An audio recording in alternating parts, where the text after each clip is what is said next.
ভাল পাওঁ তোমাক, ভাল পাই থাকিম। উৰেতো জীৱন মই তোমাকে সপিম। তুমি নাথাকিলেও মোৰে কাষত নিসংগতাক সাৱটিম তুমি বুলি। প্ৰয়াত গণশিল্পী ৰাজীৱ শদিয়াৰ পত্নী উপাসনা বকলিয়ালৰ এটি সামাজিক পোষ্ট। আজি তেওঁলোকৰ 9 সংখ্যক বিবাহ বাৰ্ষিকী। স্বামীৰ এটি গানৰ কলিৰে এনেদৰেই স্বামীক স্মৰণ পত্নীৰ।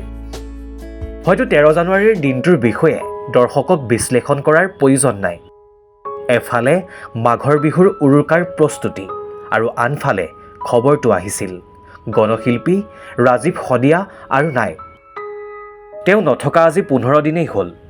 ঘৰখনলৈ আগমন ঘটিছে বহুজন গুণমুগ্ধৰ, ৰাজনৈতিক নেতাৰ পৰা দল সংগঠনৰ বিষয়ববীয়ালৈকে।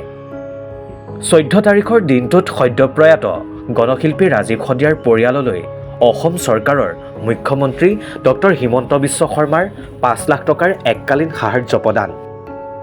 শদিয়াৰ স্থানীয় বিধায়ক বলিন চেতিয়াই প্ৰয়াত গণশিল্পীগৰাকীৰ শদিয়াৰ টুপটিঙা গাঁৱৰ বাসগৃহত উপস্থিত হৈ শিল্পীগৰাকীৰ পত্নী আৰু পৰিয়ালৰ হাতত এনেদৰে 5 লাখ টকাৰ চেক দাঙি ধৰে।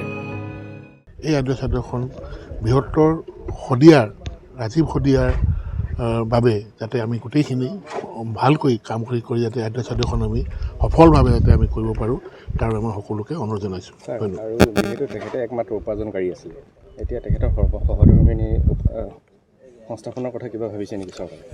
সংস্থাপনৰ কথাটো মাননীয় মুখ্যমন্ত্ৰীৰ লগত কথা পাতিছোঁ। তেওঁ আশ্বাস দিছে কিবা এটা ব্যৱস্থা কৰাৰ বাবে, কিন্তু আজিকালি আপোনালোকে জানে চৰকাৰী প্ৰক্ৰিয়াটো এটা বেলেগ মানে নীতি নিয়মৰ মাজেৰে হয়, সেইটো অলপ সময় লাগিব। মাননীয় মুখ্যমন্ত্ৰীয়ে আশ্বাস দিছে কিবা এটা কৰাৰ বাবে। আমিও চেষ্টা কৰিম যাতে তেওঁক এটা পাৰ্মানেণ্ট এটা ব্যৱস্থা কৰিব পৰা যায়। News desk report নেশ্যনেনি।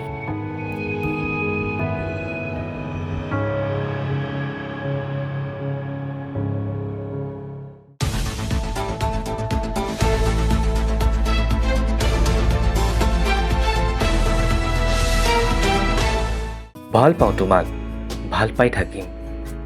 উৰেতো জীৱন মই তোমাকে সপিম।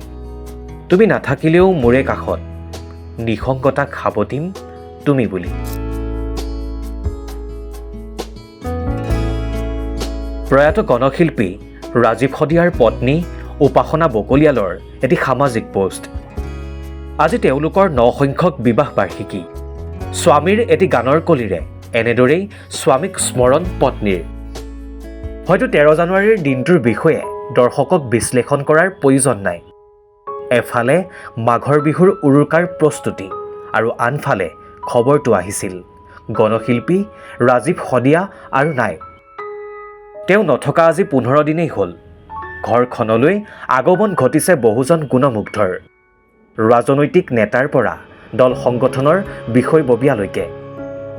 14 তাৰিখৰ দিনটোত সদ্যপ্ৰয়াত গণশিল্পী ৰাজীৱ শদিয়াৰ পৰিয়াললৈ অসম চৰকাৰৰ মুখ্যমন্ত্ৰী ডক্টৰ হিমন্ত বিশ্ব শৰ্মাৰ 5 লাখ টকাৰ এককালীন সাহায্য প্ৰদান। শদিয়াৰ স্থানীয় বিধায়ক বলিন চেতিয়াই প্ৰয়াত গণশিল্পীগৰাকীৰ শদিয়াৰ টুপটিঙা গাঁৱৰ বাসগৃহত উপস্থিত হৈ শিল্পীগৰাকীৰ পত্নী আৰু পৰিয়ালৰ হাতত এনেদৰে 5 লাখ টকাৰ চেক দাঙি ধৰে। এই আদ্যচাদৰখন বৃহত্তৰ শদিয়াৰ ৰাজীৱ শদিয়াৰ বাবে যাতে আমি গোটেইখিনি ভালকৈ কাম কৰি যাতে আদ্যচাদৰখন আমি সফলভাৱে যাতে আমি কৰিব পাৰোঁ তাৰ বাবে মই সকলোকে অনুৰোধ জনাইছোঁ। আৰু যিহেতু তেখেতে একমাত্ৰ উপাৰ্জনকাৰী আছিলে, এতিয়া তেখেতৰ সহধৰ্মিনী সংস্থাপনৰ কথা কিবা ভাবিছে নেকি চৰকাৰে? সংস্থাপনৰ কথাটো মাননীয় মুখ্যমন্ত্ৰীৰ লগত কথা পাতিছোঁ। তেওঁ আশ্বাস দিছে কিবা এটা ব্যৱস্থা কৰাৰ বাবে, কিন্তু আজিকালি আপোনালোকে জানে চৰকাৰী প্ৰক্ৰিয়াটো এটা বেলেগ মানে নীতি নিয়মৰ মাজেৰে হয়, সেইটো অলপ সময় লাগিব। মাননীয় মুখ্যমন্ত্ৰীয়ে আশ্বাস দিছে কিবা এটা কৰাৰ বাবে। আমিও চেষ্টা কৰিম যাতে তেওঁক এটা পাৰ্মানেণ্ট এটা ব্যৱস্থা কৰিব পৰা যায়।